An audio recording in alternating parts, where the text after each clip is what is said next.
Ooh, bitch. I got beverages. It's like that and a hieroglyphic, yeah.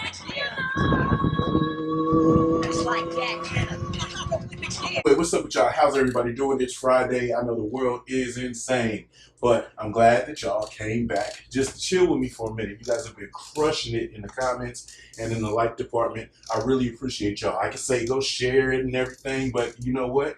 I'm going to focus on y'all because y'all are my partners. This allows me to give you guys a little bit more insight into me. And since we're not big, I try to comment on every single comment there. And I'm going to stick to that until it just gets to the point where it's overwhelming. And I'm glad that it hasn't yet. But I'm going to stick to making sure that I reach out to everybody's comments because I fuck with y'all. I appreciate y'all. You're loyal. I'm glad y'all make that time to come chill with me and have a couple of laughs. And this helps you find out a little bit more about me, a little bit of history. And so let's just jump into it. This is Experience Game, the podcast, long-form conversation that we drop every Friday. I say we a lot, but it's good. I'm going to keep rocking with we. We drop it every Friday. We left off with the Rough Riders. We joined the Rough Riders. We were having a little bit of a rift, a little bit of a split. With us adhering to all the club rules, we were just hoping for a little bit of a different experience. Like, we wanted to ride more. We thought it was going to be more riding than it was. It ended up being a whole lot of kicking it. Kicking it is cool, but I came to the art of ride. As I said, I'm a social rider, but I'm not a social butterfly, you feel me? We're obliging by everybody's rules. We're obliging by the club rules. We're doing everything that we're supposed to do, but the only thing that we're doing is hanging out, bruh. We can hang out back at the block, at the crib. We can hang out anywhere aside from these motorcycles. When we pull these bikes out, put this gear on, put this R on, we're trying to go rap. We're trying to really mob out. I think they felt us to a certain extent, right? Because it was really every time they needed us, they wanted us to show up in numbers, to do anything. We were there. LA, we're there. Fresno, we're there. Any event in the town, we're there. So we were really representing, but it just got to the point where it's like, hey, my dude, we really just came here to do some aggressive riding. I really want to get down in these streets. So come with us. This is what we do. We go build some corners, right? We go have a day in the back roads and we go through the back roads. We won't complain about nothing no more. They agreed. So we got to sit back like, oh, damn, they agree. Just because of man talk. You know, some cats is like, yo, cause I ain't slow. We go ride with you, whatever. My cutty Twine, he like, yeah, you gonna get your school clothes fucked up. We hit our own little back roads that we hit through the week just to make sure our game was tight, top tier, top level. We was good. We were literally ready to roll. So we roll out. We're a few deep. We're R7 plus two more, our uncle, other cousin Joey. We get out there. We meet up with everybody. Everybody's ready to ride. Somebody had their girl on the back. I'm like, I don't understand that move, but do you, right? So we rolling out. I'm looking in the rear view, and I'm just like, damn, it's hella fools behind us, right? Me and my partner, we up in the front because we leading everybody to our stomping ground, right? I look at Marcus look at me, and he like, yup, you know what time it is. We about to show out, bitch. Tell everybody we're going this way, through a bunch of this. We're going to get to a stop sign. We're going to wait there. Everybody good with that? Everybody like, yeah. And I sat in the back of the pack because I wanted to make sure everybody went. Once they all went in, I tailed everybody for about 5 to 10 turns. And my OG has recalled this story. A few other people have recalled this story. And the number always ranges between 28 to like 24. There was a big group of riders. I know where the spots are that I can make attacks, get past people without tripping them out. Now, my whole thought process is Marcus is up front, mashing with the other homies. I have to put in that much more work to pass everybody, then to catch up with Marcus, and then to get up there. And remember, we super competitive. I got to get past him before we get to the first stop sign that we change the direction. Bet. So now the heat's on. I'm trying to make quick work of everybody in the sections I can. Boom, boom, boom, going through in turns, dude, which is not the best move. It's not the best move at all. You do not go past nobody in turns, but they weren't leaning enough, so it left so much space. So I'm like, yo, and I get to the lead group. I catch up with Wayne. I catch up with a couple of other people. My cousin Joey. Joey said he leaning. And he's leaning, looking through the corner. And he said all he saw was a blue helmet. He's leaned over. He said he saw a blue helmet that was even lower than him come through the peripherals. And he looked and said it looked like I was laying on the ground because I was leaned over. Yo! So I fly past Joey. He will laugh at everything. Joey laughs at everything. So he said he started dying laughing in his helmet. And he knew what time it was. He said, that nigga Lex ain't playing. He trying to go catch Marcus.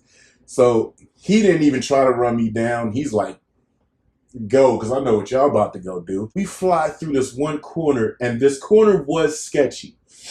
It was huge boulders and rocks, no guardrail, but it was just a drop off. There's no shoulder. The second you go off of the edge of the road, it was maybe like 2 inches of like dirt, gravel into boulders. And I remembered this corner because after like a tight turn, it was a downhill, really quick straight to this long left-hander. In America, we drive on the right side of the road, not the left. So the long right-hander, it's always going to be blind. Since it was a long left-hander and I have full view through the corner, this R6 was winding up so hard. I remember hitting the limiter because when you roll off the center of the tire, you have your full rotational diameter. And this is science. I hate getting into the science. When you lay that bike over, the diameter of the tire goes smaller as you get to the edge. You could have gone into the corner 13 RPMs. When you lean that bike over on full throttle, sometimes people think their clutches are slipping. It's not slipping. Your RPMs shoot up like that because you just went from 19 inches of tire to 17 and a half inches. That rotation gets faster on the edge of the tire. Man, I roll in that bitch, the RPMs are like, I start blipping the limiter. It was really close to the limiter, and I cut throttle so it would just sit at the limiter and then went bang. I saw everybody, so I was really cooking, and I got to make work of him because Marcus is moving. That nigga ain't going to let me pass that easy, right? So I'm trying to make my way. I'm popping up. I want to make sure I'm in his mirror every time he glances. I want to be on another side of his mirror. Like, let him know, like, nigga, I'm at you anytime. Any place when I get the chance to pounce, I'm pouncing, right? We go through a couple more corners, I get past. I get to the stop sign, first meeting point. I'm just warmed up, adrenaline's pumping, and I'm like, yeah, bitch, we really riding. I get my helmet off because I'm trying to flex. Yeah, I've been here with the helmet off, I'm chilling. Marcus shows up, and he's not that far behind. Here comes Wayne. Wayne is a panicking ass motherfucker. Wayne pulls up, everybody went down. It's over. It's all bad. What? Whoa, wait a minute, what? Everybody's down. I'm mobbing back and I'm coming back as fast as I can. I'm turning every corner expecting to see people. And I'm like, I don't see nobody. We're going hella far. I don't see nobody. What the hell? Man, we get to that long left-hander. Now it's a right-hander for me and I'm looking up. I just see bikes and bodies and bikes and bodies and bikes. I'm like, holy shit. How did Wayne know everybody went down if he was so far ahead and everybody scrubbed at that one corner? Well, whoever made it through, when we blew past Wayne further down, Wayne slowed down. Whoever caught up to Wayne told him everybody crashed. We go back up there. All of our Richmond group is with us. I do see Joey on the ground. I do see Doc on the ground. So those are our partners that came with us. But everybody else is down except for Wayne and like 2 or 3 more people. It's a mess. Homeboy went down with his girl. One cat is up in the rocks and he's crying. He was saying his booty hurt. He broke his tailbone or he hit his tailbone crazy on a rock. And man, when I tell y'all he was crying, when I tell y'all, if y'all never hurt or injured your tailbone, that's the one that'll make you, oh man, it'll tear your eyes, boy. It was funny, but it wasn't funny because niggas was hurt. Fireman had an attitude for some reason. Out of 25, 26 bikes, 14 crashed. I wouldn't leave nobody behind now, but at that point, there's really nothing that we could do, man. It was nothing that we could do. But it kind of, the divide kept going, kept getting wider and wider. It just got to the point we weren't showing up to club meetings no more and everything. Bulo, he had a discrepancy with everybody. He left and he started up the world famous West Coast Connection. Bulo's like, roll with us. Like, all right, well, we West Coast, right? Bulo is pushing me to change my bike. He said that R6 ain't the vibe. You're not gonna do all the shit you want to do on the R6. It's not the move. I'm mentally screwed up and like, bet we about to make this happen. So I'm out front of my house every day, stunting the hell out that bike. I'm in the ports of Oakland every day, stunting the hell out that bike. I ended up meeting up with another partner. We left Double R. He went into Double R. He started to be like, I lost Marcus as my riding partner because he wasn't riding that much anymore when I got to the hardcore wheelie stunt and shit. And then I got this fool now. I'm just meeting him and we riding every day busting wheelies, right? My brother was up at the mall and he's like, oh yeah, these two little young niggas, Alex and Oz, they like 15, 16, they got an R1 and the Jixon 1000. My mind blown. I'm like, bring them to the compound. Right? They come to the crib. These little young cats got 1000s. I'm like, word, y'all down to ride? Yeah. Y'all down to high speed? Yeah. Y'all bought these wheelies? Yeah. I say, I ain't want to ride. So now we got this little stunt unit that's always in front of the house. We wheeling, doing burnouts, just wilding out. That's when I started like, yo, I like this. So my new bike came. The lady, Catherine, I had already saw it, put my order in. She bumped people off her list, put me on there, top of the list for the first Raven R6 in the Bay Area, the newest one that came out. I went, picked that up, was at the house, instantly sprocket chain, small things. Unfortunately, we had somebody crash at the Port of Oakland, lost their life. He came into the Rough Riders after we had exited. So Rough Riders was like, well, we need everybody to come, do the funeral. We do Cuz funeral. Literally, these are brand new bikes. Myself, my Cuddy had his. He had a blue one, I had a black one. I had 43 miles on my bike. So nobody knew we had these bikes. They are the newest R6 out, model change, the craziest thing on 600cc power plants. I had a black visor. My visor stayed down the whole time. Again, nobody knew who we were. And people were seeing me wheelie it on the freeway, and I'm doing third gear stand-ups on the freeway, and people were like, damn, who is Cuz? He is rocking it, and that's the new bull, right? I'm looking at Cats.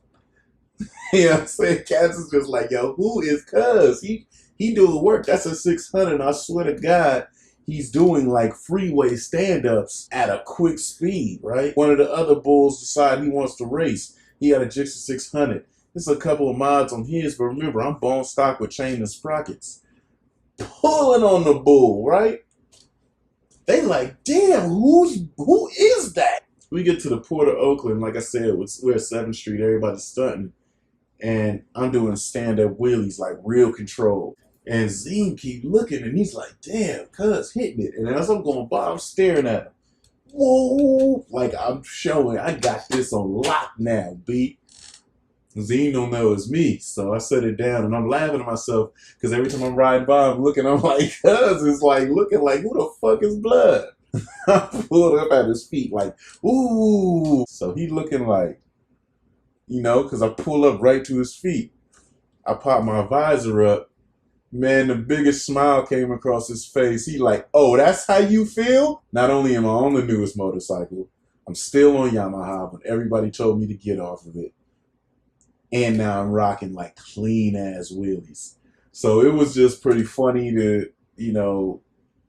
I'm not trying to stun on my homies, but I'm trying to show y'all, yeah, I'm on point now, doing everything, not only just back roads, not only just freeway, but wheelies, like I'm doing all of the shit, man. Black R6, the new R6, power commanders, cams, full exhaust, shit, tuned, whatever.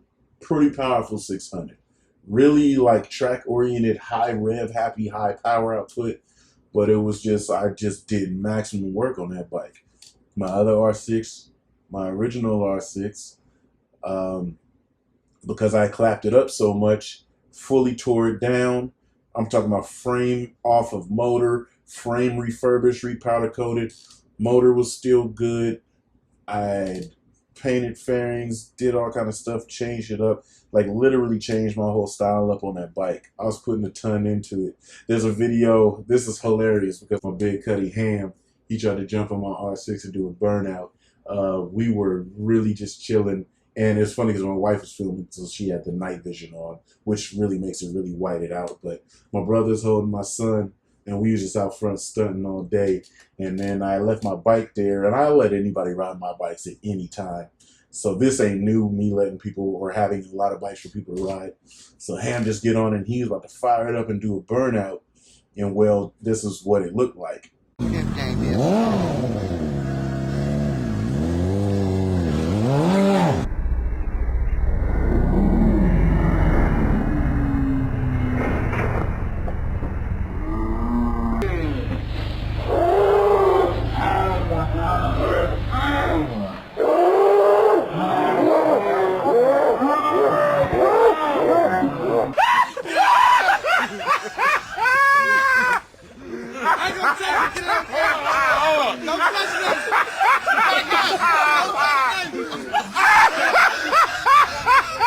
Stop it. I was just about to say this, man. Hey, that's a pilot back there. Yeah. I was about to say, that's a pilot. And he just like, I was like, okay, maybe you got it. Yeah, that's a pilot. Y'all should have seen the Ham face. That nigga was looking right at me. That motherfucker.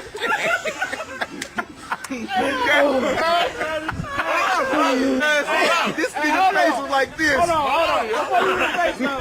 Y'all niggas better get it all out right now. Y'all niggas better get it all out right now. So he almost hits my brother holding my baby. And my brother is dying laughing. Like, my brother's laugh is so fucking infectious. It was one of those obnoxious laughs, but he's laughing shit so hard that everybody's laughed. It's kind of like when it's funny and you're laughing, it's funny. But when it's funny and you're laughing and my brother's laughing, it's like, oh, God damn it, that's much more funnier. So that was just us every day, all the time, hanging out on the block in front of the house, hella motorcycles, awesome times, like great fucking times. My brother, he got his bike, and then we're riding. I'm stunting every bridge. Bay Bridge, Dumbarton Bridge, come up Golden Gate Bridge. We were going to come back and hit the Richmond San Rafael Bridge, but we didn't make it that far. My buddy Kevin, he just got his bike. I ride with my brother. I look over and I just want to see how many miles we clocked because his bike was brand new. So I'm looking over and I notice his fuel lights on. I'm like, oh, I look. And he was 12 miles in his fuel. We know it's 15, 16 miles on reserve. I'm like, yo, hand signal. So let's get gas. He says, okay, 2 exits up. He's like, okay. We had started to accelerate a little bit. Key thing, rule of thumb for me, even if you look over somebody's in your blind spot, you're on a motorcycle. You're on the fastest thing on the road. You could always accelerate it. So my thought process was we were just cruising, having a conversation. So if there is somebody beside me, I'm going to start accelerating before I look over because I want to get over and get the next exit. Boom, my boy flies by me. I'm like, holy shit. Like, that was close. He almost just hit me. And then I'm thinking, well, is there anybody else behind me? When I did that, I literally looked back like this and looked forward. But motorcycle right there. My boy had went by me and he put his hands up like, yeah, like on some Lance Armstrong shit. Later on, the story is he thought me and my brother were getting ready to race because he saw us take off aggressively. Like, my brother reacts like that with me. So me and him be on the same wavelength. Like, I mean, just imagine we're on the freeway doing 70. I can't talk to you. It's just hand signals. And you know my wavelength. You know my move. You know how I ride. So the second I cracked it, he cracked it. And my cuddy said it looked like we were about to race. So he tried to get a jump. And when he got past us, he did the yeah, which if you don't know, if you sit up and do this on a motorcycle, that's an air brake. You might as well grab a handful of brakes. So as I went like this, because he startled the shit out of me, make sure nobody else is behind me as I'm getting over, because he came out of my blind spot. I turned around, bike's right there. He had a 06 R6, the exhaust right here off of the side as well. I almost rear-ended right tire to tire. But I was like, fuck, and I leaned as hard as I could. Bike went over. I hit his exhaust. When I hit his exhaust, that was such an abrupt hit, and his exhaust bent out and stayed in front of my wheel. So if it had to just boop and went off, I probably could have saved it and rolled it. Ah, you motherfucker, what's wrong with you? But I hit, the exhaust bent out and stayed in front of me, and it threw me over the front of the bike. Now, I did not want to go out like that. So I was going up and over, like literally, my brother said it looked like my legs were in the sky, and he thought I was, he thought I was doing a trick. He said, what the fuck is that? My legs is in the air, and I'm on the front of the bike, but I was trying to save my life. So I'm trying to pull myself back. It wasn't happening. It's decelerating the whole time. And as it's decelerating, I feel the bike to start to turn. And I'm like, shit, this isn't going to be good. Because I know I was falling off, but I didn't want the bike to stay up and it gyro itself and stay there and hit people and whatever else. I didn't want that drama. So what I did was, with my last effort, because I started to come off the front side of the bike like I was going off, I let go of the handlebars and I grabbed a fucking handful of brake. I thought that was going to low side the bike and make it slam down. I was hella wrong. Because I had my weight pressing my ham on that shit. I'm on the front, legs are in the air, right? Ah! When I hit those brakes, the bike did this. Boop! Full ass front flipped. I'm on the ground. Bike's on top of me, going about 70 miles an hour. Cheese grading my shit. There are scars all the way up my arm and back. The reason they are because I was squidding that day, and you know I usually ride with sleeves. This is just guaranteed rule of thumb. I ride with sleeves and a back protector. I may not have a jacket on, but I always have some arm protection and a back protector. But because I had long sleeve shirt on that day, I didn't put my sleeves on. So I got scars ripped all in my elbow, all the way up my arm, on my shoulder blade. The bike hits me, lands on me, and is grinding me up under the bike. Peg went through my leg and this leg. It went through the back of my leg. I'm getting effed up. And it seems like it's taking forever. I had a plastic back protector on, so it's not like it was really slowing me down. We were just scooting along with a motorcycle on top of me. Wheels are spinning, and I'm like, oh, if I put my hand up, I could get caught in the chain, lose my fingers, get my hand caught in the spokes, and crack my shit, because the engine's still running. It has torque under it. It just has no ground under it, right? So I'm like, oh, God, I got to get this off me. It's killing me, but how do I get it off me? So I just ended up doing the only thing I knew that I could do. Roll, right? You're under something being pressed and you're sliding across the ground. How do I get this off me? And so I just sacrificed my other elbow and I went like this under the bike, which allowed me to boop. It rolled me out. Shut the bike off. Boop, bop, pop, pop, pop, pop, pop. Here I go flipping down the freeway again. Oh, man. That's not the worst part. Worst part about it is I get up because I work for the railroad. I'm a conductor for the railroad.